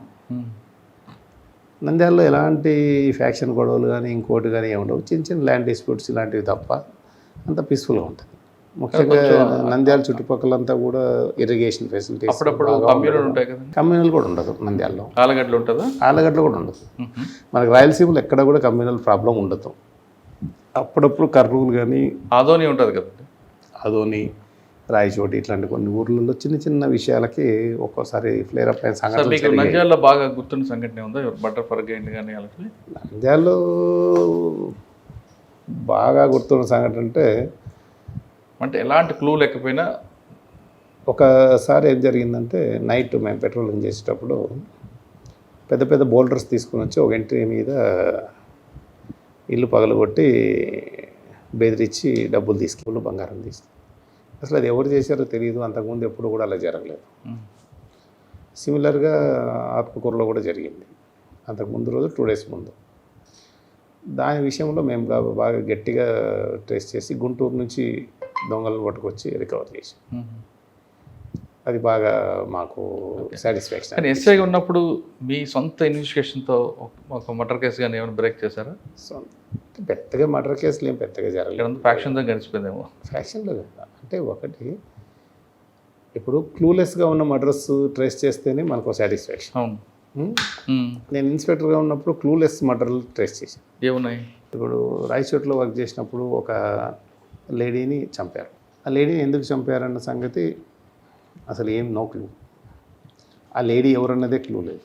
ఆ లేడీ ఫోటో చూపించి అందరినీ అడిగాము. తర్వాత దానికోసం దాదాపు 6 నెలలు తిరిగాము. ఈ లేడీ పలానా బస్సులో వచ్చేది అని చెప్పారు తప్ప వేరే ఏం క్లూ రాలేదు మాకు. అనుకోకుండా ఏం జరిగిందంటే 8-9 months తర్వాత ఇంకో మర్డర్ జరిగింది. ఇంకో మర్డర్ జరిగినప్పుడు ఆ మర్డర్ ఎందుకు జరిగిందని ఎంక్వైరీ చేసినప్పుడు వాడు ఈ మర్డర్ కూడా చేశాడని తెలిసింది. అని పట్టుకున్నాక ఎందుకు చేశాడంటే అది ఏం లేదు, జస్ట్ ఒక ఈ ఎవరైతే ముందు చనిపోయిన లేడీ ఉందో ఆమె కూడా కొంచెం ప్రాస్టిట్యూట్ లాగా అంటే జీవన భృతి కోసం వాడి దగ్గర పడుకుంది. అలాంటి సందర్భంలో వీడు కొద్ది రోజుల పాటు వీడి దగ్గరికి వచ్చిపోతూ ఉంటే గొడవ జరిగి వాడు చంపేశాడు. ఇట్ ఇస్ ఎందుకు క్లూ ట్రేస్ కాలేకపోయిందంటే ఆమె లోకల్ కాదు. ఆమె ఎక్కడో చిత్తూరు జిల్లాలో దాదాపు 200 kilometers దూరంలో వాళ్ళ ఊరు ఉంది. ఆ ఊర్లో వాళ్ళ బంధువులు కానీ వాళ్ళ ఈయన కానీ ఈమె వదిలేశారు. అంటే ఈమె కోసం ఎవరు ఎతకట్లేదు కాబట్టి మనకు తెలియలేదు. కానీ చాలా తిరిగాం దానికోసం. దాదాపు 6 నెలలు 7 నెలల పాటు మేము గట్టిగా తిరిగి ఫొటోస్ అన్ని ఊర్లలో చేసిన తర్వాత మాకు ఫ్లో వచ్చింది. 2 మర్డర్లు కూడా ట్రేస్ అయిపోయాయి. అది కొంచెం బాగా కష్టపడ్డాము, ట్రేస్ అయింది. తర్వాత ప్రమోషన్ డిఎస్పీ. తర్వాత మంత్రాలయంలో ప్రోటోకాలు అంతా రాఘవేంద్ర స్వామి, ఆడంతా భక్తులు ఎక్కువ, అంత భక్తుల సేవలో అంతే. అయితే ఎలక్షన్స్ చేసాం అక్కడ. లేదు కానీ మంత్రాలయంలో క్రైమ్ ఎందుకు ఉండదండి? నైట్ హెచ్పీలు ఉంటాయి, డే హెచ్పీ ఉంటుంది, పక్కన మాధవరం విద్యుత్ అంటే కర్ణాటక రాయచూరు నుంచి వస్తుంటారు. వస్తారు కానీ పెద్దగా క్రైమ్ ఉంటుంది. అసలు ఉండదని కాదు, దొంగతనాలు అవి ఉంటాయి, వాటన్నిటిని ట్రేస్ చేసి. అటెన్షన్ డైవర్షన్ ఉంది. అటెన్షన్ డైవర్షన్ ఉండదు కానీ ఇప్పుడు ఉంది, మరి అప్పుడు లేదు. అప్పుడు లేదు, ఇప్పుడు పెరిగింటుంది. ఎందుకంటే భక్తుల ఫ్లో పెరిగినప్పుడు ఏమవుతుందంటే ఆటోమేటిక్గా కొత్త ట్రెండ్, స్నాచింగ్లు ఉన్నాయి. ఇప్పుడు 100 మంది వచ్చినప్పుడు ఒకడే దొంగ వచ్చింటారు, 10,000 మంది వచ్చినప్పుడు 100 మంది దొంగలు వచ్చింటారు. భక్తుల్లో కూడా దొంగలు ఉంటారు. అదే భక్తుల ముసుగులో 1000 మంది 10,000 మంది వచ్చినప్పుడు 1000 మంది దొంగలు వచ్చే అవకాశం ఉంది. కాబట్టి ఇంకోటి ఏమంటే రాను మీకు తెలుసు, జనాలకి డబ్బులు ఖర్చు పెట్టడం అనేది బాగా సరదా అయిపోయింది ఈ మధ్య. అంటే వైసెస్ కావచ్చు, అంటే ఖర్చు పెట్టడమే ఒక స్టేజియస్ ఇది అనుకుంటున్నారు. అప్పు చేసాను ఖర్చు పెట్టాలండి. అసలు ఈ క్రైమ్ ఎక్కువ కావడానికి మెయిన్ రీజన్ పక్కనోడితో పోల్చుకోవడము, వాళ్ళలాగా ఉండాలనుకోవడం, అదే లావిష్నెస్కి అలవాటు పడ్డారు. ఇప్పుడు సైబర్ క్రైమ్ కూడా అదే కారణము. ఇప్పుడు క్రైమ్ అంటే నేను ఒకటి చెప్తాను, ఒకప్పుడు చీటింగ్ అనేది ఎలా ఉండేది, అప్పు తీసుకుని ఎగ్గొట్టడము, లేకపోతే పలానా ఆయన పంపించాడు, మీ ఆయన డబ్బులు తీసుకుని మా నాన్న ఇంట్లో పోయి 100-50 తెచ్చుకునేవాడు. దానికి ఈ సైబర్ క్రైమ్కి పెద్ద తేడా లేదు నాకు తెలిసి. కాకపోతే తేడా వల్ల ఏమంటే అప్పుడు ట్రాన్స్పోర్టేషన్ తక్కువ ఉంది కాబట్టి లోకలైజ్డ్గా ఇన్సిడెంట్ జరిగేటివి. ఇప్పుడు ట్రాన్స్పోర్టేషన్ పెరిగిన తర్వాత వేరే జిల్లా దొంగలు, వేరే స్టేట్ దొంగలు ఇట్లా వస్తున్నారు. అదే ఇప్పుడు సైబర్ క్రైమ్ అయిన తర్వాత వేరే కంట్రీ దొంగలు కూడా వస్తున్నారు, అంటే ఆన్లైన్లో పరిచయం అవుతున్నారు. అంతే తప్ప దొంగతనం అనేటువంటి మెయిన్ కాన్సెప్ట్ అనేది వాడికి ఉంది, కానీ మనం కూడా మోసపోకూడదు కదా. గ్రీడీనెస్. ఇప్పుడు ఎవరైనా, ఇప్పుడు మీరున్నారో మీ బంధువుల్ని డబ్బులు అడిగారనుకోండి, వాళ్ళు ఇవ్వలేదు, మీ మీద నమ్మకం ఉంటే ఇస్తారు, లేకపోతే లేదు. ఎవడో అన్నోన్ పర్సన్ మీకు 10 రూపాయలు ఇస్తే 1000 రూపాయలు ఇస్తానని చెప్తే ఎలా నమ్ముతారండి? వాళ్ళకే నమ్ముతారు. అంటే ఈ నమ్మకం అనేది వాడు చెప్పే మాటలు కావచ్చు. నీకు ఎవడైనా ఎవరికి డబ్బులు ఎందుకు ఇస్తాడు? ఊరికి అవతలోడికి లాభం ఎలా కల్పిస్తాడు? అదే వాళ్ళ గ్రీడీనెస్ మనకి. ఇప్పుడు ఫస్ట్ 5 రూపాయలు, ఇప్పుడు మనకి ఎన్నో చూస్తున్నాం, వడ్డీలు తీసేవాళ్ళు. ఫస్ట్ 3 నెలలు 4 నెలలు వడ్డీలు బాగా కడతారు, తర్వాత 1,00,000 రూపాయలు అడుగుతారు, తర్వాత 1,00,000 రూపాయలకు వడ్డీ ఇస్తారు, తర్వాత 10 లక్షలు అడుగుతారు, 10 లక్షలు అడిగిన తర్వాత ఇవ్వడు. ఈ సింపుల్ లాజిక్ అందరికీ మన చుట్టుపక్కల ఎన్నో ఎక్స్పీరియన్సెస్ ఉంటాయి, మనకు కాకపోయినా మన పక్కన వాళ్ళకి ఎవరికో ఎక్స్పీరియన్సెస్ అయితే ఉంటాయి. కానీ ఆన్లైన్లో ఎవడో ముక్కు మొహం తెలియని వ్యక్తి, వాడు ఎవడో తెలియదు, ఏం తెలియదు, ఎలా పరిచయం తెలియదు, ఇన్స్టాగ్రామ్ అంటారు, ఇంకోటి ఏంటి ఫేస్బుక్ అంటారు, ఇంకా రకరకాల స్నాప్చాట్ అంటారు, అదంటారు, ఇదంటారు. ఒక డబ్బే కాదు, సమస్తం కోల్పోయిన వాళ్ళు ఉన్నారు. కానీ కోల్పోయిన తర్వాత మనం గమనించాల్సిన విషయం ఒకటి ఉంది, ఎవడైతే సైబర్ క్రైమ్ బారిన పడ్డాడో వాడిని ఈజీగా ఇంట్లో వాళ్ళు ఐడెంటిఫై చేయగలరు. ఎలా? వాడు ఎవరితోనూ మాట్లాడు, వాడి బిహేవియర్ చూస్తే వాడు ఎవరితోనూ మాట్లాడు, ఎప్పుడు ఫోన్లో మునిగిపోయి ఉంటాడు. ఇంకోటి ఇప్పుడు ఆన్లైన్ బెట్టింగ్స్ కావచ్చు, ఆన్లైన్ గేమ్స్ కావచ్చు, వీటన్నిటి బారిన పడే వాళ్ళు కొంతమంది నడుస్తూ కూడా ఫోన్ మాట్లాడుతుంటారు, మెట్లు దిగుతూ మాట్లాడుతూ. వీళ్ళు పక్కనోడు ఏం చేస్తున్నాడు ఏంటి అనేది పట్టించు, మనం వెంటనే గమనొచ్చు, వీడు ఫోన్ దీనికి అలవాటు పడ్డాడు. దాన్ని ఇంకా బాగా చెప్పాలంటే అదొక వ్యసనం. ఫోన్ యూజ్ చేయడం అనేది ఒక వ్యసనానికి అలవాటు పడ్డాడు. అదే కొంతమంది చూస్తుంటాం సార్, మెట్ల మీద దిగుతున్నప్పుడు చాటింగ్, వాష్రూమ్కి వెళ్తున్నప్పుడు చాటింగ్. ఎవరితో చాటింగ్ చేస్తున్నావు? అంత ఇంపార్టెంట్ ఏముంది అవతల నుంచి? నీకు వచ్చే బెనిఫిట్ ఏముంది? ఏముండదు. పబ్జీ గేము, లేకుంటే ఆన్లైన్ గేము, ఏదో ఒకటి. సార్ కార్లో కూర్చున్నప్పుడు అంటే నడుస్తున్నప్పుడు కూడా చాటింగ్ చేస్తుంటారు. అదే వ్యసనం అనేది. వ్యసనం అంటే ఏమి? ఇంక వేరే ఏమి అసలు మనం పరిసరాలనే మర్చిపోయి మనం దాంట్లో మునిగిపోవడం. సార్ డిఎస్పీగా ఎక్కడెక్కడ చేశారు మీరు? డిఎస్పీగా నేను గుంటూరు, విజయవాడ చేశాను. ఏమున్నాయండి మీకు అక్కడ? కూడా ఎక్కువ అంటే వైట్ కాలర్ అఫెన్సెస్. ఓకే. ఎందుకంటే మనకంటే వాళ్ళు ఒక 2 తరాలు అడ్వాన్స్డ్గా ఉన్నారు కదా, అంటే ఎకనామిక్స్లో, సోర్స్ ఆఫ్ ఇన్కమ్లో. కాబట్టి గుంటూరు లాండ్ ఆర్డరా? లాండ్ ఆర్డర్ చేసాము, క్రైమ్ చేసాము. అచ్చా. ట్రాఫిక్ ఎక్కడ చేశారు? ట్రాఫిక్ చేయాలి. విజయవాడ కూడా అంతే. అచ్చా. Crime and lot order. ఎవరండి ఇప్పుడు గుంటూరు ఎస్పీ ఎవరు ఇక్కడ ఎస్పీ వచ్చేసి ఎక్కువ కాలం నేను పనిచేసిన వాళ్ళు హరీఫ్ హఫీజ్ గారు ఉండేవాళ్ళు. ఓకే. ఆయన చాలా కాలం ఉండేవాళ్ళు. ఆయన దగ్గర చాలా కాలం 3 ఏళ్ళ దాకా ఆయనే ఉన్నాడు. గౌతమ్ సవాంగ్ గారు ఉండేవాళ్ళు విజయవాడలో. నేను ఉన్నంతకాలం ఆయన ఉన్నాడు. గౌతమ్ సవాంగ్ గారు మీరు పనిచేస్తారు కదా, కాల్ మనీ. అసలు ఆ కాల్మని ఫస్ట్ ఆద్యుని నేనే. ఆద్యుడు మీరు, బాధ్యుడు మీరు అన్నీ తెలుసు బాధ్యుడు చెప్పండి. నేనే. తర్వాత అయితే ఒకటే ఆ కాల్మని అనేది అసలు ఎక్కడ కంప్లైంట్ ఎక్కడ వచ్చింది? అందరూ ఏమనుకుంటారంటే కాల్మని అంటే అదేదో కొత్తది మనలో సృష్టించారు మీడియా వాళ్ళు అనుకుంటారు. కానీ అది ఎప్పటి నుంచో ఉంది. కాల్ మనీ ఫస్ట్ కేసు ఎలా వచ్చింది? అంత రప్చర్ అయిపోయినానికి ఇంత బ్లో పోవడానికి కారణం ఏంటి? మీరు అన్నట్లు కాల్ మనీ అనేది కొత్త వ్యవహారం కాదు, కానీ ఎందుకు అక్కడే ఎందుకు బ్లో అయిందంటే యాక్చువల్ చెప్పాలంటే ఆ ఫస్ట్ ఇన్సిడెంట్ అనేది పొలిటికల్గా దాన్ని ఏదో చేద్దామని పోయారు. ఎవరినో బ్లేమ్ చేద్దామని పోయారు. ఆ బ్లేమ్లో కొంతవరకు సక్సెస్ అయ్యారు, కొంతవరకు ఫెయిల్ అయ్యారు. కానీ దాన్ని ఆసరాగా తీసుకొని అందరూ డబ్బులు ఎగ్గొట్టడానికి ప్లాన్ చేశారు. కరెక్టే సార్. ఇప్పుడు అప్పు నేను అడిగితే మీరు ఇచ్చారు, కరెక్టే. అవును. మీరు నాకు మనం ఫోర్స్కి చేయలేదు కదా, మరి అటువంటిప్పుడు మిమ్మల్ని ఎందుకు బ్లేమ్ చేయాలి? నేను మమ్మల్ని ఎవరూ బ్లేమ్ చేయలేదు, మమ్మల్ని మనమే బ్లేమ్ చేసుకున్నాం. కాల్ మనీ దానికి టైటిల్ పెట్టి అదే అదే నేను వాళ్ళు ఏదో నరరూప రాక్షసులాగా. అది కానీ మేము అది కాదని ప్రూవ్ చేసాం. పెద్ద దాన్ని ఒక ఆర్గనైజ్డ్ క్రైమ్లో తీసుకొచ్చారు కదా. అంటే ఒకటి ఇప్పుడు ప్రతి ఊర్లోనూ ఈ వడ్డీ వ్యాపారం అనేది 2 రకాలండి. ఒకటి ఆర్గనైజ్డ్ సెక్టర్లో జరిగేది, ఒకటి banks, lending institutions, private finance corporations. అన్ఆథరైజ్డ్గా జరిగేది ఒకటి, అన్ఆర్గనైజ్డ్గా జరిగేది ఒకటి. అంటే ఏంటి? ఒక మనిషికి అప్పు ఇవ్వడము, అది అన్ఆర్గనైజ్డ్. అలాగే అప్పు ఇవ్వడమే వృత్తిగా పెట్టుకొని బతికే వాళ్ళు ఉన్నారు, కొంతమంది ఉంటారు, సహజం అది కదా. కానీ ఆ రికవరీ ప్రాసెస్లో జరిగేటువంటి వ్యవహారాలే దీనికి అంతటి కారణం. కరెక్టే సార్. ఇప్పుడు ఒక కేసు మీరు ప్రెస్ మీట్ పెట్టారు, తీసుకున్నప్పుడు 4 రూపాయలు అని చెప్పే తీసుకున్నారు. అప్పుడేమో బాగానే ఉంది. కట్టుతున్నప్పుడు 4 రూపాయలు ఒక నొప్పి ఉన్నప్పుడు రిక్వెస్ట్ చేసుకోవాలి తప్ప నాకు కాల్ మనీ నన్ను ఇటువంటి అది కరెక్ట్ కాదు. కానీ ఇవన్నీ ఎందుకు వస్తాయి ప్రాబ్లమ్స్? డబ్బులు ఎగ్గొట్టడానికి. అవతల వాడు వింటాడు కాబట్టి ఇవన్నీ చెప్పడానికి వస్తున్నారు.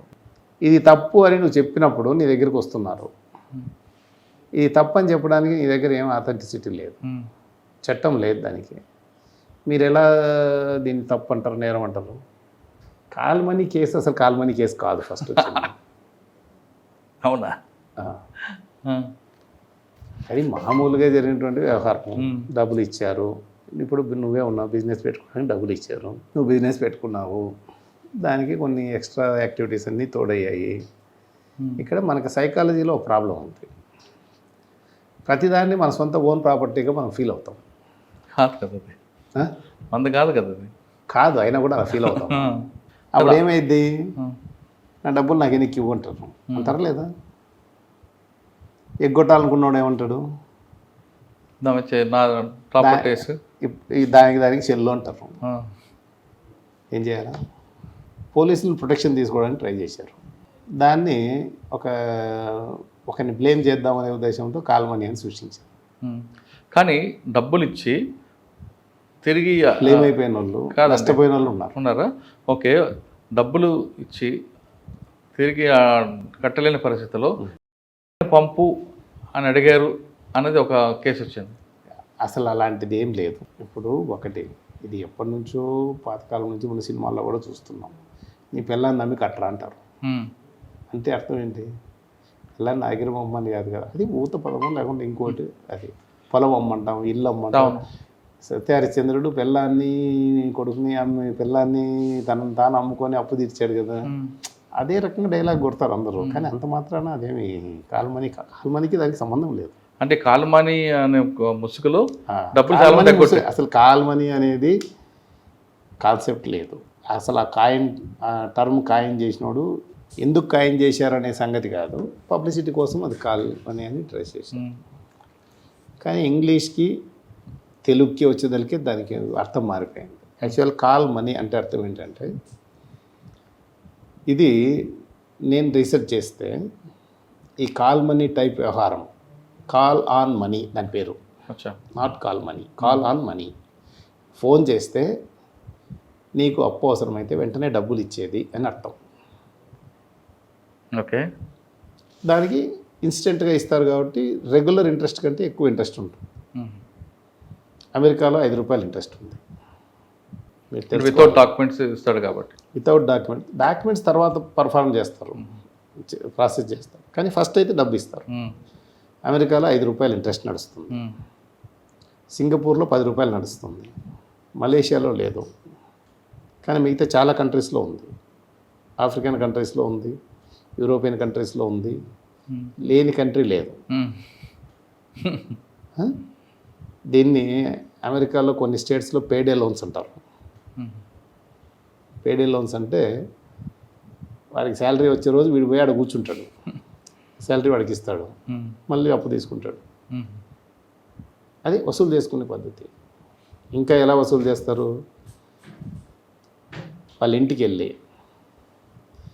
ఒక పోస్టర్ పేస్ట్ చేసి ఈ లోన్ యాప్స్ వాళ్ళు చేస్తున్నారు కదా, వీడి ఫోటోని ప్రచారం చేసి ఆ టైప్లో ఫోటో అతికిచ్చి వీడికి ఎవరు అప్పు ఇవ్వకూడదు అని చెప్పేసి పేస్ట్ చేసేవాళ్ళు. ఇలాంటివన్నీ ఉన్నాయి. అవన్నీ కూడా అంటే కాల్ మనీ వ్యవహారంలో ఎవరు లబ్ధి పొందారండి? ఎవరు లబ్ధి పొందారు అంటే అప్పు తీసుకున్న వాళ్ళు. అప్పు ఇచ్చినోడు నష్టపోయాడు అంటే అర్థం అదే కదా. అది అప్పు తీసుకున్నాడు లాభపడ్డాడు, ఎగ్గొట్టుంటాడు. కానీ ఆ ఎగ్గొట్టడానికి అవకాశం మేము ఇవ్వలేదు. అంటే కంప్లీట్గా ఎగ్గొట్టడానికి. కొంతమంది ఎక్కువ అప్పులు వసూలు చేశారు అని, కొంతమంది జెన్యున్గా మేము వడ్డీ కట్టలేమండి, అసలు ఇస్తాము తీసుకోండి అని చెప్పేసి మా ఎదురుగానే అప్పులు ఇచ్చిన వాళ్ళకి రిక్వెస్ట్ చేశారు. వాళ్ళు కూడా ఎందుకులే పాపం పోనీ అని తీసుకున్నారు కొంతమంది.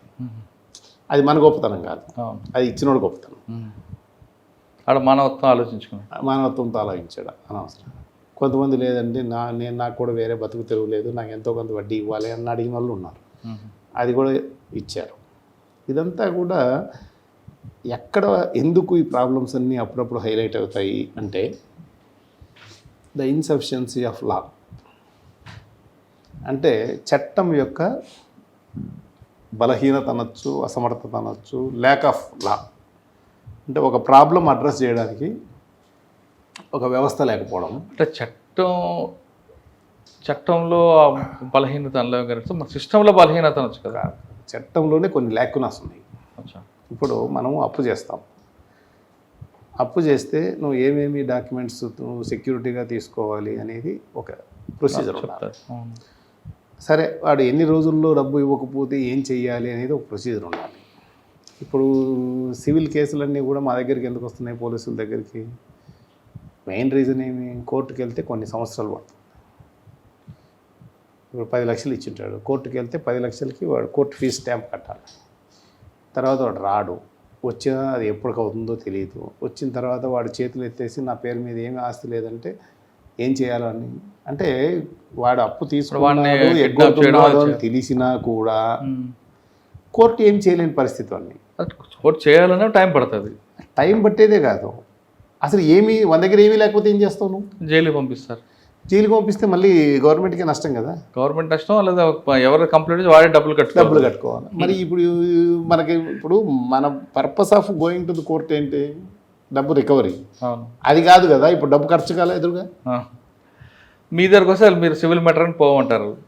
అప్పుడు మేము సివిల్ మ్యాటర్ అని పోతే కోర్టు వాళ్ళే చెప్పారు సివిల్ మ్యాటర్ అనవసరంగా పోలీసులు ఇంటర్ఫియర్ కాకూడదు. అవును, కాబట్టి అందుకే కదా సార్ మీరేమో సివిల్ మ్యాటర్ అంటారు, కోర్టుకి వెళ్తే టైం పడుతుంది, వాడు థర్డ్ పార్టీకి వెళ్తున్నాడు కదా. ఇదే ఇక్కడే ఇన్సఫిషియన్సీ ఆఫ్ లా అన్నాను. ఇన్సఫిషియన్సీ అంటే చట్టము సఫిషియెంట్గా కరెక్ట్గా అడ్రస్ చేసేటువంటి ఇది లేదు. ఇప్పుడు ఎక్కడికి వెళ్ళాలి వాడు మీరు చెప్పండి. ఇప్పుడు ఏం చేస్తాడు? ఈ రౌడీ దగ్గరకు, ఈ పొలిటీషియన్ దగ్గరకు వెళ్ళి కూర్చుంటాడు. సెటిల్మెంట్ వాడు తప్పు కాదు కదా. తప్పు వాడిది కాదు. వాడేమి ఫస్ట్ రౌడీ దగ్గరికి పోవాలని రౌడీ కూడా రమ్మని చెప్పలేదు కదా. మరి ఏం చేయాలి? అంటే కాల్ మనీలో నిజంగా డబ్బులు ఇచ్చిన వాళ్ళే నష్టపోయారు. న్యాచురల్గా అంతే జరుగుద్ది. కానీ కొంతమంది అరెస్ట్ చేశారు కదా మీరు. చేయడం ఇవన్నీ ఫార్మాలిటీస్ తప్పదు. ఓకే, విజయవాడ తర్వాత ఎక్కడికి వచ్చారు? గుంటూరు, విజయవాడ. తర్వాత మీరు ప్రమోషన్ ఇక్కడికి వచ్చారు. ఎక్కడికి వచ్చారు? ఇక్కడికి. అక్కడికి వచ్చారా? ఓకే, కడపకి మళ్ళీ వచ్చారు. 91లోన కడపకి 2006లోన కడపకి మార్పు వచ్చిందా? అంటే డెవలప్మెంట్, అపార్ట్మెంట్లు, రోడ్లు కాదు. అలా కాదు, డెవలప్మెంట్ మీరు అన్నది కరెక్ట్. డెవలప్మెంట్, అపార్ట్మెంట్లు, రోడ్లు అన్నీ వచ్చాయి. హ్యూమన్ సైకాలజీ కూడా బాగా పెరిగింది. ఏమి ఇప్పుడు ఒక జనరేషన్ మారిపోయింది. మేము చూసిన ఫస్ట్ జనరేషన్ గొడవలు చేసేవాళ్ళు లేరు.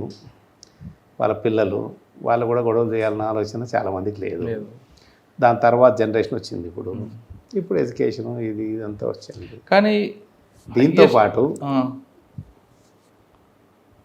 వైట్ కాలర్ అఫెన్సెస్, ఎందుకంటే బ్లూ కాలర్ అఫెన్స్ తగ్గినప్పుడు ఆటోమేటిక్గా వైట్ కాలర్ అఫెన్సెస్ పెరుగుతాయి. సరే, బ్లూ కాలర్ రెఫరెన్స్కి వైట్ కాలర్ తేడా ఏంటండి? అదే ఎందుకు పెట్టారు ఆ పేర్లు?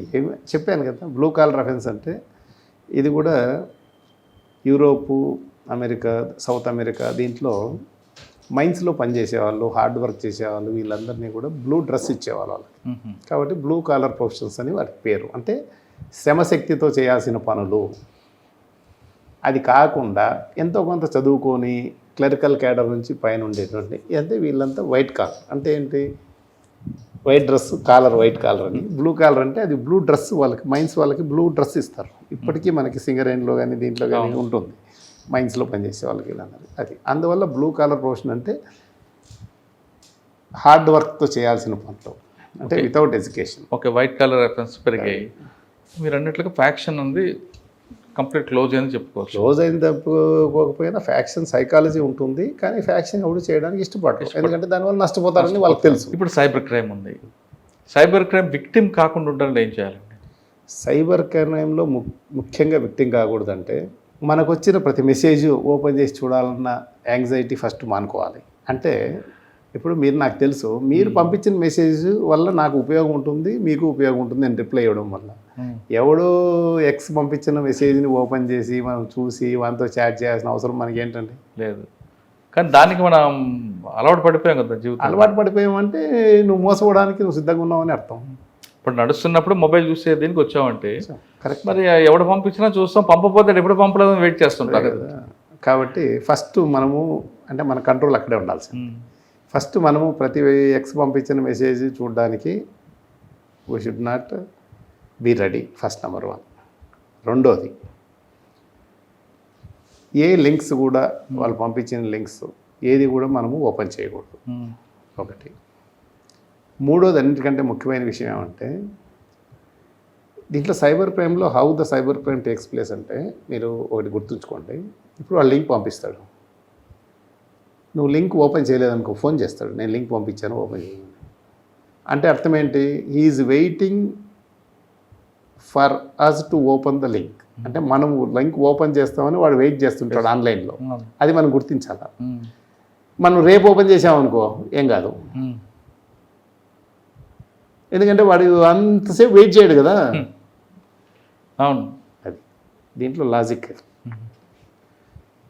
ఈ లాజిక్ ఎందుకు మిస్ అవుతారంటే నాకు తెలిసి ఒకరిద్దరు బ్యాంక్ మేనేజర్లు కూడా పని ఒత్తిడిలో ఉండి ఓటీపీలు చెప్పేశారు.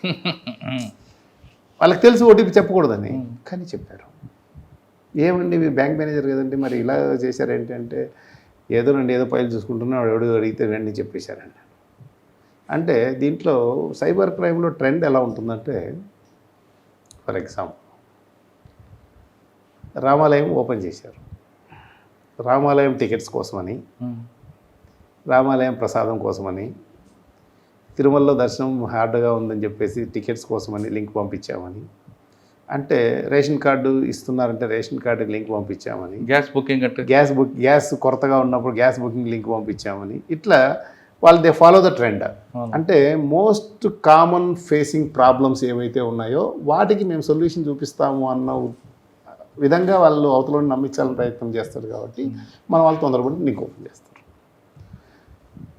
ఆధార్ కార్డు కావచ్చు, సోషల్ సెక్యూరిటీ సర్వే కావచ్చు, ఇంకోటి ఏంటి పిఎం కిసాన్ డబ్బులు కావచ్చు, తల్లికి వందనం డబ్బులు కావచ్చు, ఒక్కొక్కటి ఏపీకే ఫైల్స్ అవ్వచ్చు. అవే ఏపీకే ఫైల్స్ అంటే ఇలా పంపిస్తుంటారు. ఏ ఫైల్ అయినా కూడా. ఎందుకు ఇప్పుడు నేను బ్యాంక్ వాళ్ళు ఎప్పుడన్నా మనకు మేము లింక్ పంపిస్తామంటే మీరు ఏదన్నా ఇన్స్టాల్మెంట్ పే చేయంటే నేను పే చేయను, నీ అకౌంట్ నెంబర్ చెప్పు, అకౌంట్ నెంబర్ మెసేజ్ పెట్టండి.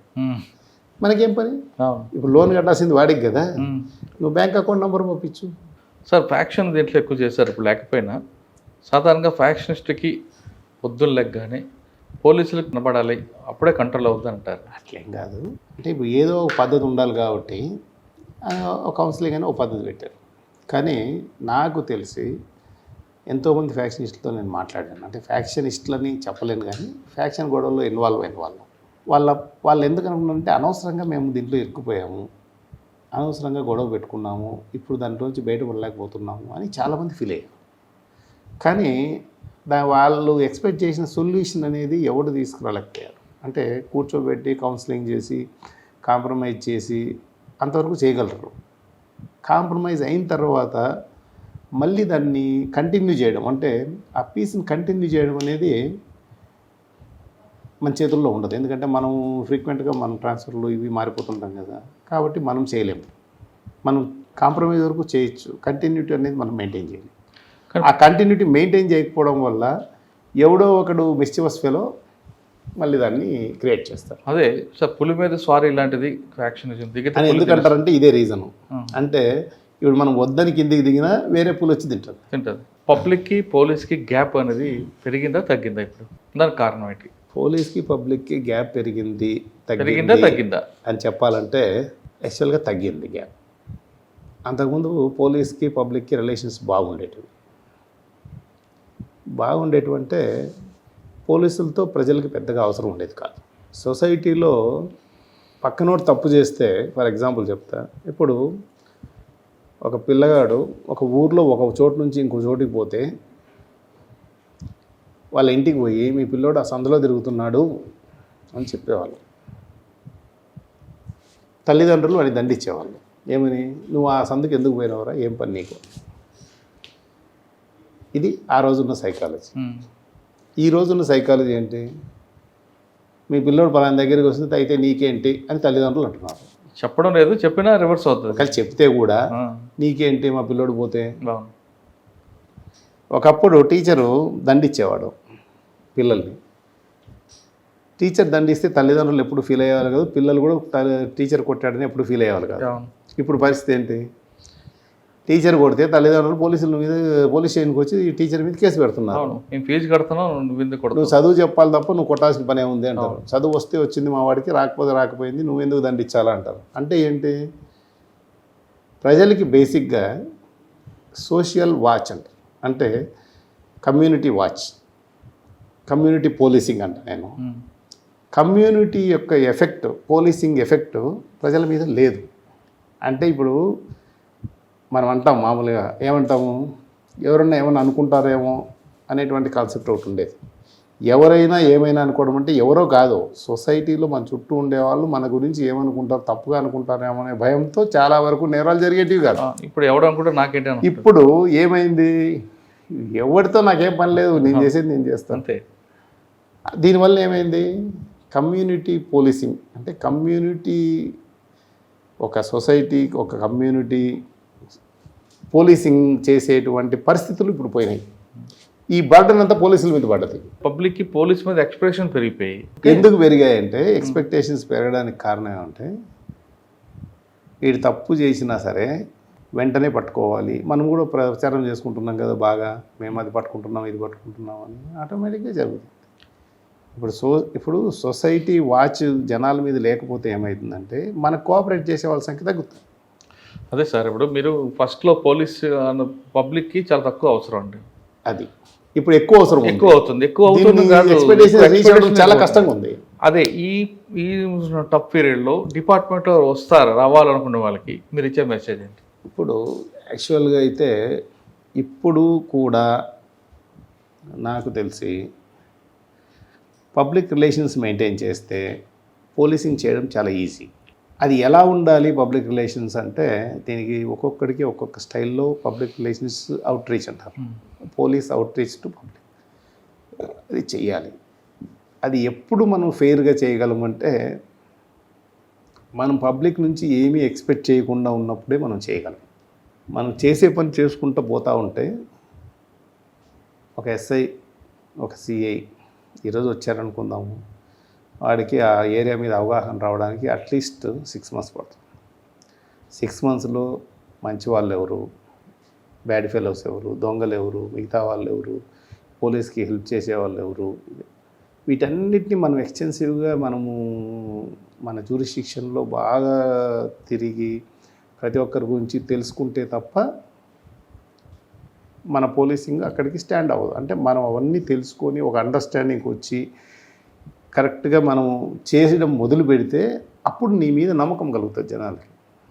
అప్పుడు పబ్లిక్ నీకు కోఆపరేట్ చేసి, పబ్లిక్ కోఆపరేషన్ ఎంత ఉంటే నీ పని అంత ఈజీ అవుతుంది. ఇక్కడ ఏమైందంటే ఇప్పుడు వచ్చే వాళ్ళకి జనరేషన్కి కూడా ఓపిక తక్కువ. దీనివల్ల ఇప్పుడు డిజిటల్ రిలేషన్స్కి పర్సనల్ రిలేషన్స్కి తేడా ఉంది కదా. ఉంది. ఇప్పుడు డిజిటల్ రిలేషన్స్ పెరిగాయి, పబ్లిక్ రిలేషన్స్ తగ్గాయి. అంటే face to face relations. Facebook ఉంది కానీ ఫేస్లెస్ రిలేషన్స్ ఉన్నాయి. ఇప్పుడు ఎస్ఐ ఎవరు అందరికీ తెలుసు, ఎందుకు వాట్సాప్ గ్రూప్లో ఉంటాడు, డైరెక్ట్ తెలియదు, కానీ వాడి మొహం తెలియదు. వాడు పక్కన పోయి నేనే ఎస్ఐ అంటే కూడా కాదంటారు. అలాంటి పరిస్థితి వచ్చింది.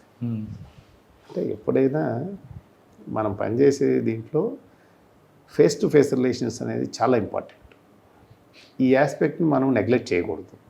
ఎందుకంటే గతంలో మేము చేశాము. దీనికి వచ్చిన ఎగ్జాంపుల్ చెప్పాలంటే, నేను పులివెందుల్లో పనిచేసేటప్పుడు అర్ధరాత్రి 2:30-3 మధ్యలో ఒక మర్డర్ జరిగింది. అప్పటిదాకా నేను కూడా ఏర్లోనే తిరిగాను, వచ్చేసాము. అర్ధరాత్రి 2:30-3 అప్పుడు జరిగితే ఎవరు చూసి ఉండరు కదా న్యాచురల్గా. కానీ అక్కడ గొడవ జరిగింది, ఆ చుట్టుపక్కల ఇళ్ళు ఖచ్చితంగా వినే ఉంటారు కదా. ఒక 5 మందో 4-5 మందో ఆ చుట్టుపక్కల ఇళ్ళు చూసి ఉంటారు కదా. వాళ్ళు చెప్పకపోతే మనకి ఎలా తెలుస్తుంది? తెలియదు. వాళ్ళు చెప్పాలంటే వాళ్ళకి మన సంబంధం ఉండాలి కదా, లేదా మన మీద నమ్మకం ఉండాలి కదా.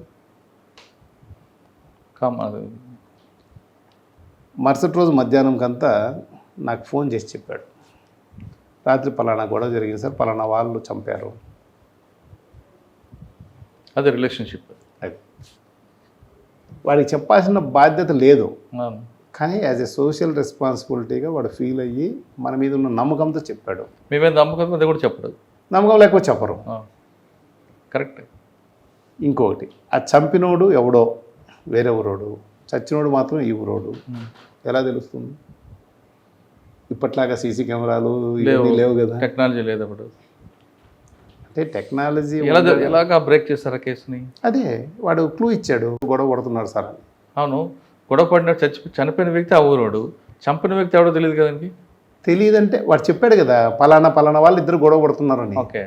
కాబట్టి ఇక్కడ మన ఇమేజ్ అని ఇవన్నీ కూడా, ఈ పదాలన్నీ కూడా ఏమిటి సూచిస్తాయంటే మన మీద నమ్మకం సూచిస్తాయి. ఒక్కడి వల్ల కాదు, అందరూ మీద నమ్మకం ఉంటేనే పోలీసింగ్ స్మూత్గా నడుస్తుంది. నమ్మకం తగ్గిపోయినప్పుడు చాలా ప్రాబ్లం. ఇది తెచ్చుకోవడం చాలా కష్టం. పోలీస్ డిపార్ట్మెంట్కి వచ్చేవాళ్ళు టెక్నాలజీ మీద ఎంత డిపెండ్ అవుతారో పబ్లిక్తో రిలేషన్లో కూడా అంతకన్నా ఎక్కువ ఉండాలంటారు ప్రకాష్ గారు. లేదు టెక్నాలజీ గూగుల్తో నమ్ముతాం, ప్లస్ సీసీ కెమెరా మీద ఉంటామంటే మీకు అటువంటి పరిస్థితులకు రావు. అటువంటి దీంట్లో పబ్లిక్తో మీకు ఎటువంటి పరిస్థితుల్లో ఇమేజ్ పోతుంది అని చెప్తున్నారు. ఎక్కడ పబ్లిక్కి పోలీస్కి ఇమేజ్ పెరగాలంటే పబ్లిక్తో నిత్యం కాంటాక్ట్ అవ్వాలి, మీరు ఎవరో తెలుస్తుండాలి తప్ప, లేదు కేవలం టెక్నాలజీ మీద వాట్సాప్ మీద ఉంటాను మాత్రం మీకు రిలేషన్ దొరకదు. ప్రజలకు కూడా పోలీసు మీద నమ్మకం పోతుందంటూ చక్కగా విషయం ఇచ్చారు. ఇది ఈ వారం ప్రకాష్ గారితో ఎక్స్క్లూజివ్ ఇంటర్వ్యూ. వచ్చే వారం మరో విషయంలో మళ్ళీ కలుద్దాం. నమస్తే. Thank you. నమస్తే.